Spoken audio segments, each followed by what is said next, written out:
बिस्मिल्लाहिर्रहमानिर्रहीम अस्सलाम वालेकुम। Welcome back to my YouTube channel Irsam's biology. Dear students, आज के इस वीडियो लेक्चर के अंदर हम डिस्कस करने जा रहे हैं role of water in photosynthesis.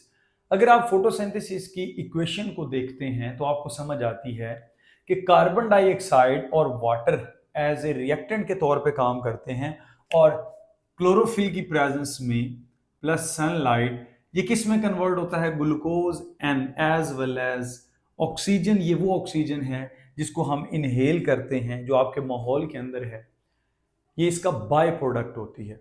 अब यहां पे बहुत बड़ी डिबेट छिड़ गई कि ये जो ऑक्सीजन है ये कहां से आती है। क्या ये ऑक्सीजन कार्बन डाइऑक्साइड के ब्रेकेज से आती है, ये वाली ऑक्सीजन, या वाटर की ब्रेक डाउन होती है तो ये वाली ऑक्सीजन आती है। तो ऑक्सीजन लिबरेशन के ऊपर जो थी ना 90s 20s और 30s के अंदर, इस पे बहुत ज्यादा साइंटिस्ट काम कर रहे थे। अगर आप इस इक्वेशन को देखें तो जो मैंने ऑलरेडी लिख रखा है कि this carbon dioxide is converted into the glucose, तो इसके अंदर हाइड्रोजन ऐड हो रही है, and this water is converted into the oxygen.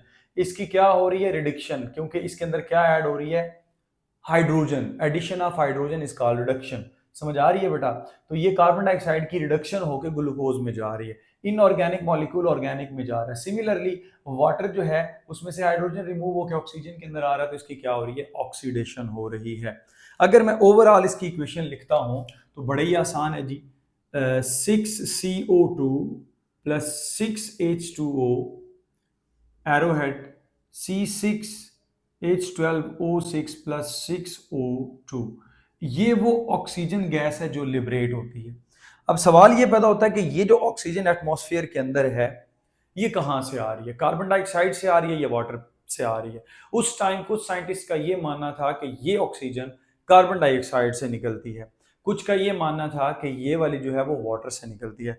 तब वेन नील हाइपोथेसिस सामने आया। साइंटिस्ट का नाम है वेन नील, और इसने क्या किया, एक हाइपोथेसिस जो है वो पेश किया 90s 30s के अंदर। इन्होंने कहा कि जो ऑक्सीजन है O2 वो लिबरेट होती है कहाँ से, वाटर से। वाटर जो है आपके पास, ठीक है, ये एरो एड इक्वेशन वाला नहीं है, वैसे मैं बता रहा हूँ। वाटर जो है जो प्लांट यूज करते हैं, ठीक है, इस वाटर से क्या होती है, ऑक्सीजन गैस निकलती है, और इससे और क्या बनते हैं, हाइड्रोजन आयंस बनते हैं। और ये हाइड्रोजन आयन फिर लेटर ऑन जो है ना वो फर्दर रिएक्शंस के अंदर हिस्सा ले जाते हैं। अब इसको जब तक एक्सपेरिमेंटल बेस पे इसको नहीं देखा जा सकता था, या उस टाइम पे, या जब आप कहते हैं कि जब तक इसको परखा नहीं गया, ये एक हाइपोथेसिस रहा। और उसके बाद फिर एक्सपेरिमेंट्स किए गए, इसके ऊपर बार बार किया गया ताकि इसकी जांच पड़ताल की जा सके। और फिर फाइनली साइंटिस्ट इस बात पे पहुंचे 1940s के अंदर कि वाकई में जो ऑक्सीजन लिबरेट होती है वो वाटर से होती है। उसके लिए इन्होंने किया क्या, नॉर्मली आपको पता है कि जो ऑक्सीजन होती है वो होती है 16, ऑक्सीजन का जो मैस है वो कितना होता है, 16। बट इन साइंटिस्ट ने जो ऑक्सीजन इस्तेमाल की थी तो वो रेडियो एक्टिव थी, उसका मैस कितना था, 18, O18 को इस्तेमाल किया गया।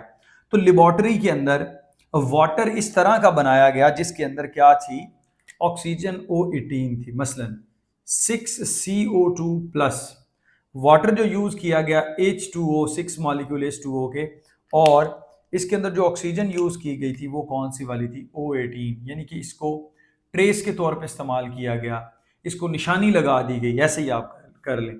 तो जब इसका रिएक्शन करवाया गया तो क्या हुआ, C6H12O6I प्लस आपके पास 6O2। अब ये जो 6O2, ये जो ऑक्सीजन थी ना, ये आपके पास ये कौन सी वाली थी, ये O18 वाली थी। तो इस बात से पता चल गया कि वाटर जो होता है वो ऑक्सीजन को प्रोड्यूस करता है ड्यूरिंग फोटोसिंथेसिस, कि जो ऑक्सीजन होती है वो वाटर से ही आती है। लेकिन फिर भी ये बात कंफर्म तो हो गई, लेकिन साइंटिस्ट ने कहा कि क्यों ना अगर हम कार्बन डाइऑक्साइड को भी ऐसे ही रेडियो एक्टिवली जो है वो प्रिपेयर कर लें, इसमें जो ऑक्सीजन यूज की गई है वहां पर भी O18 को यूज कर लिया जाए, तो उससे पता चल जाएगा कि आइदर उसका कुछ हिस्सा इसमें आ रहा है या नहीं आ रहा।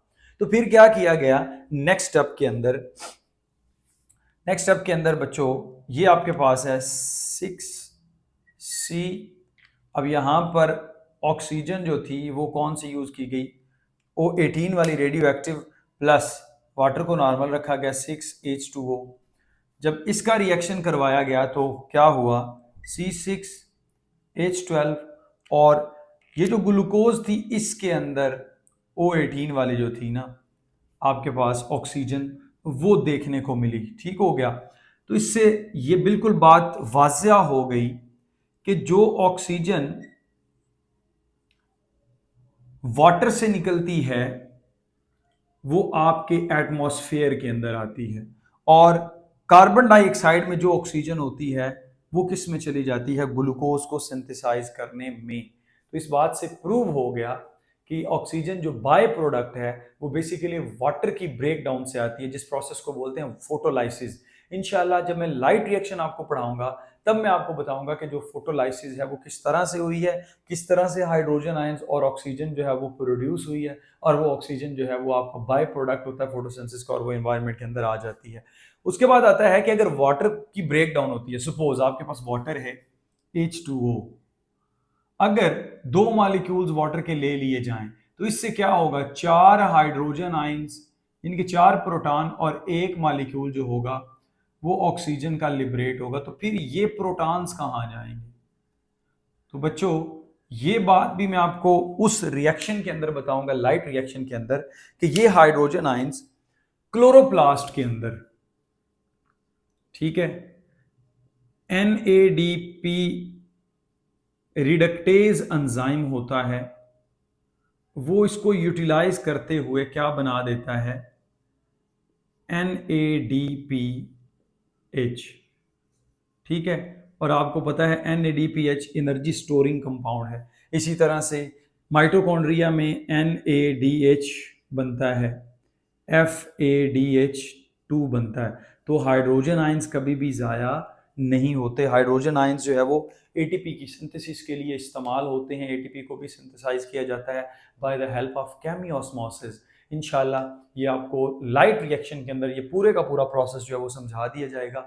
सो मैं उम्मीद करूंगा कि आपको इस बात की समझ आ गई होगी कि जो कार्बन डाइऑक्साइड के अंदर ऑक्सीजन होती है वो ग्लूकोज बनाने में, और जो वाटर के अंदर ऑक्सीजन होती है वो ऑक्सीजन वो है जो फोटोसिंथेसिस का बाय प्रोडक्ट है, और आपकी हवा के अंदर ये जो एटमॉस्फेयर के अंदर ऑक्सीजन है ये वो वाली है जो वाटर से रिलीज होती है by the process of photolysis.